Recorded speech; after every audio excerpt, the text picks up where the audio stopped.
Well, hello. These are the church announcements for June 7th. Had we been able to gather in person, this is what you would have heard. June 7th, of course, is the first Sunday after Pentecost, and we are into our third month now, separated from one another. So we'll just keep doing our best and striving to be graceful, striving to be faithful, and confident that someday soon we'll be able to get together again and to share the things that are so precious to so many of us. We know of no parishioners in the hospital today. However, it is my sad duty to inform you of two deaths. First, one of our senior members, Waylon Peterson, passed away yesterday. That would have been the 4th. We don't know yet any details about arrangements, about how we will commend him and commit him to God's care. But we invite you to be praying for his daughters and for the extended family at this time of loss. Waylon was a good, decent, and beautiful man, and a critical part of the building committee that gave us our, well, it's not new anymore, our newer sanctuary, and he will be missed. Also, Kevin Johnson, a young man, this is Ken and Dolores's son, passed away just this morning, and so we commend him to God's arms. Ken and Dolores, you have our prayers. We walk with you in sorrow, and we hold on to the faith, the promises that we will see one another in the coming kingdom. So your grief is unimaginable to us, but we commend you as well into God's loving arms, and we look forward to the day when death itself is destroyed. So prayers for Kevin's family, prayers for Waylon's family, and I am grateful if you would continue the discipline that we've shared over these years of praying for all those who have asked for our prayers. That link is available always at the top of the website, and there is a link below where you can access the most current copy of our prayer list. We do continue to post coronavirus updates. I'm going to keep pointing you to two documents on our coronavirus page. First, the letters from the ELCA and the Wisconsin Council of Churches that talk about the sorts of things that need to be done and for which we need prepare before we can resume in-person worship. Both churches are making preparations. Both churches are getting ready for that day, whenever it is, but we do not yet have any sort of even broad timeline in our minds about when we will be able to reconvene together. There is also below an embedded link to an interview that our national bishop gave about the decisions to reopen or to not reopen. I point you to that. It's about a week old at this time, so the numbers off on the right side of the screen about number of cases and number of deaths, those are lagging, but at least you'll get a sense of our national bishop and her level of articulateness and the sorts of things that are in her head as she advises us going forward.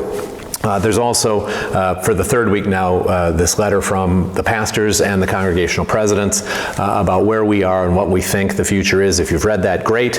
If you haven't, please avail yourself of this opportunity and read it. I am looking for a woodworker, and you know your skill level. I need somebody who can do furniture quality wood. This is something for the Peace Sanctuary, and if that seems interesting to you, I'll buy everything you need. I just don't have the ability to make it happen.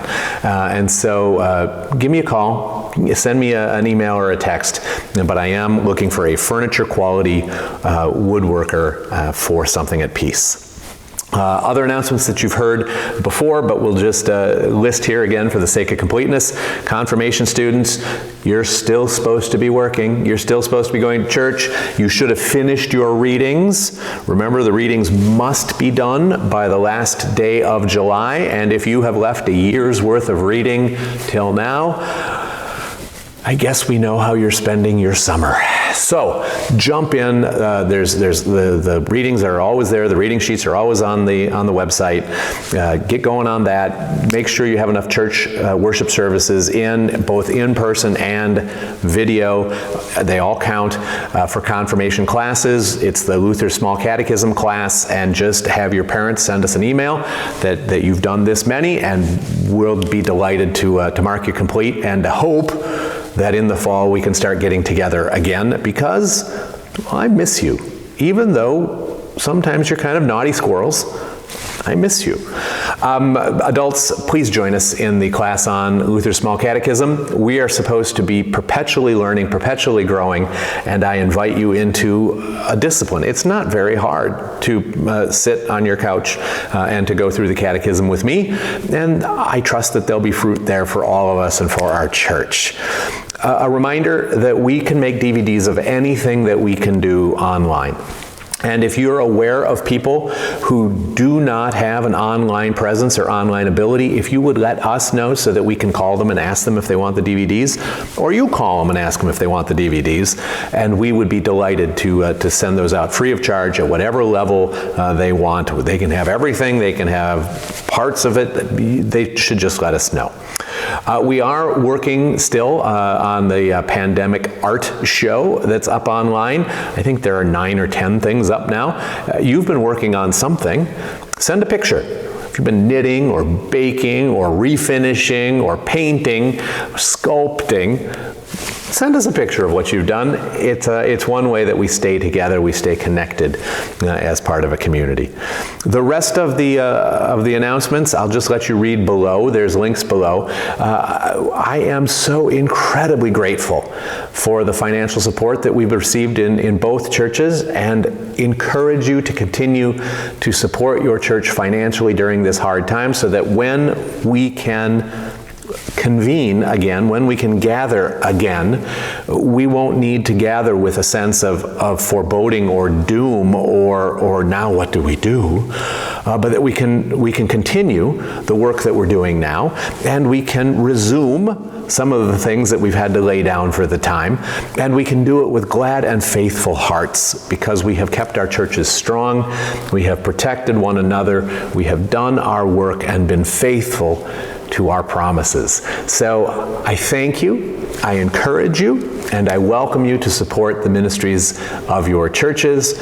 I thank you for your prayers, and on a personal level, I thank you for all of the goodwill that I have received from so many of you about how I'm doing, how my family is doing, and how we're holding up in these odd times. So in Jesus' name, I wish you well. I'm looking forward to seeing you again. But the work of the church has never stopped. And I know that where you are being faithful. Take care.